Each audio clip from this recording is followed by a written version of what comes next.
Diabetes, উচ্চ রক্তচাপ, হার্টের বিভিন্ন সমস্যা, পেটের বিভিন্ন সমস্যা যেমন আইবিএস অথবা কিডনির সমস্যা এবং দ্রুত বীর্যপাত সহ এই ধরনের অনেকগুলো রোগ হওয়ার পিছনে একটা মেইন কারণ হলো আপনার শরীরের সিম্প্যাথেটিক সিস্টেম।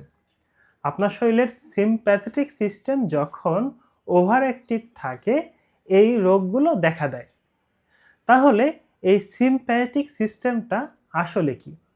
মূলত আপনি যদি আপনার শরীরের দিকে খেয়াল করেন তাহলে দেখতে পাবেন এই শরীরের অনেক জিনিস আপনার নিয়ন্ত্রণে নাই।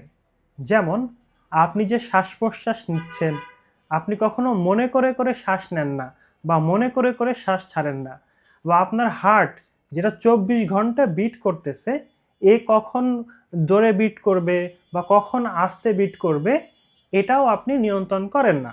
এবং আমরা যে খাবারগুলো খাই সেই খাবারগুলো কতটুকু হজম হবে, কোনটা হজম হবে না, মানে মুখে গেলার পরে পেটের ভিতরে এই খাবারের যে কি হয় সেটাও কিন্তু আমরা জানি না। অনুরূপভাবে আমাদের কিডনি কখন বেশি মূত্র তৈরি করবে, কখন সে রেস্টে থাকবে বা কখন সে কম তৈরি করবে, এই কোনো জিনিসই কিন্তু আমাদের নিয়ন্ত্রণে নাই। তো বডির ভিতরে এই যে এতগুলো অর্গান, এতগুলো সিস্টেম ফাংশন করতেছে, এদের ফাংশনটাকে নিয়ন্ত্রণ করার জন্য আমাদের শরীরে সিম্প্যাথেটিক সিস্টেম এবং প্যারাসিম্প্যাথেটিক সিস্টেম কাজ করে। এবং এই দুইটা সিস্টেমের ব্যালেন্স যদি থাকে তখনই আমরা সুস্থ হেলদি লাইফ লিড করতে পারি।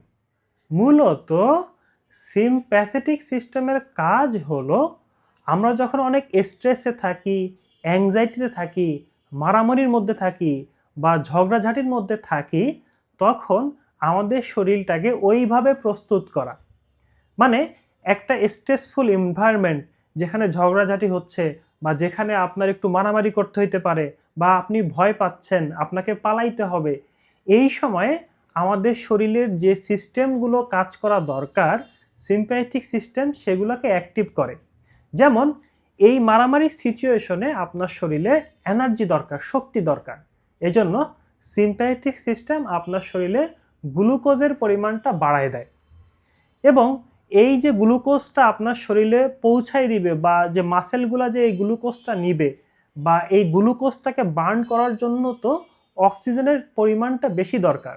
এজন্য সিম্প্যাথেটিক সিস্টেম ওই মুহূর্তে আপনার শ্বাস প্রশ্বাস বাড়ায় দিবে, আপনার হার্ট